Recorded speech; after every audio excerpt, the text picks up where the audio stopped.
جب دلیل بھی کافی نہ ہو، قرآن کا گہرا نفسیاتی راز۔ سورۃ البقرہ آیت 145۔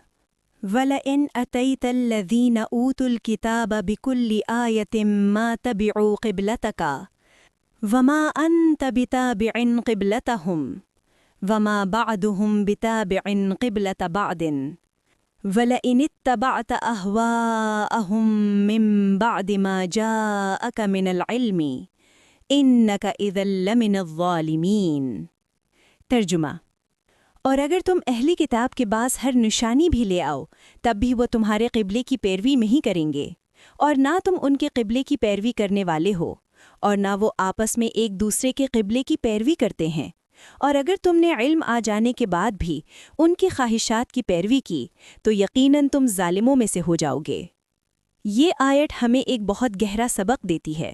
سچ دلیل سے نہیں، نیت سے قبول ہوتا ہے۔ اللہ تعالیٰ فرما رہے ہیں کہ اگر ہر نشانی بھی سامنے رکھ دی جائے تو بھی وہ لوگ نہیں مانیں گے جنہوں نے پہلے ہی انکار کا فیصلہ کر رکھا ہے۔ یہ آیت قبلے سے آگے کی بات کرتی ہے، یہ سمت دل کی بات ہے۔ قبلہ صرف ایک سمت نہیں، قبلہ دراصل اطاعت کی علامت ہے۔ جو دل اللہ کے حکم کے سامنے جھک جائے وہی اصل قبلہ پا لیتا ہے۔ یہاں نبی صلی اللہ علیہ وسلم کو بتایا جا رہا ہے، آپ حق پر ہیں، اس لیے لوگوں کی خواہشات کے پیچھے نہ جائیے۔ یہ آیت ہمیں سکھاتی ہے کہ ہر اختلاف دلیل کا نہیں ہوتا، کچھ اختلاف انا، ضد اور تعصب کا بھی ہوتا ہے۔ سائنس ہمیں بتاتی ہے کہ انسانی دماغ وہی معلومات قبول کرتا ہے جو اس کے پہلے سے قائم عقائد کے مطابق ہوں۔ کنفرمیشن بائس۔ قرآن 1400 سال پہلے یہ حقیقت بیان کر رہا ہے کہ اگر دل بند ہو تو نشانیوں کی کثرت بھی فائدہ نہیں دیتی۔ یہ آیت ہمیں کرٹیکل تھنکنگ بھی سکھاتی ہے۔